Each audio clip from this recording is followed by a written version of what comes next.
A room of this Pasadena church Now there was a secret chord paints a picture as soon as you walk into it. but you don't really care for music, do you? My name's David Maldonado, and I'm a muralist and an illustrator and a musician. They're not just things that I do, but they're actually necessities for me. Composing hallelujah. This 25-year-old is also a storyteller. Whether it be music or art, David spends a lot of time by himself in the hopes others won't. I think I want people to feel like they're not alone, you know? Alone in the sense that that we don't always have all the answers. Which for him have always been challenging to find too. I think my art is a reflection of also me trying to discover life through it. I don't want to say discover myself. I think kind of discover the world around me.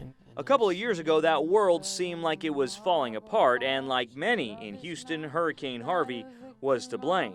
When that whole thing happened, I lost a sense of what it meant to be an artist, or if it was important. And I think it was one of those moments where you kind of put it away, because I didn't want to sell anything. I didn't want to create anything. I didn't feel like doing anything, you know?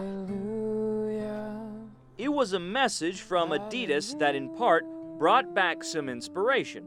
The company selecting David to paint baseball cleats for Astros star Carlos Correa during the 2017 World Series. 7 games, 7 shoes. We really highlighted this message of like, yeah, we're like champions. We're here, you know what I mean? And we're gonna make something happen. And so the shoes had like an underlining thread between all of them that, you know, we're here to win it. Seeing people's reactions like online of what they thought of those shoes was just really humbling, you know. And Carlos loved them.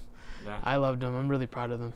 Each design serving its own purpose, much like this artist quickly realized he had too.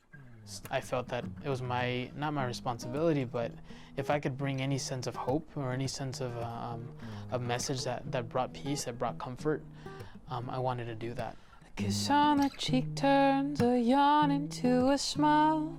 And since then, he's done just that all over the city. I love Houston. And where else do you want to be, man? Window or blinds. David's work is on display at businesses, along highways, the distinct style hard to miss, most of them featuring an astronaut, which now that you know his story, makes even more sense why. I think the astronaut is a way of exploring our purpose and just trying to fit in sometimes. And that's how I like my coffee, sugar and cream next to my honey. Inner peace, which for this young man, it's clear, has been found. The fact that he's allowing others to do the same, to him, feels like even more of an accomplishment. We're all kind of on a journey, and you know, it's better just to be kind, to believe in unity, to believe in kindness, to believe in, you know, explore something and renew it again in our minds. He has got a bright future. David also has a nonprofit organization that he's started. It's called Pan Dulce HTX and looks to expand on the passion he has for art, music with a little coffee mixed in. Check them out on Instagram and Facebook.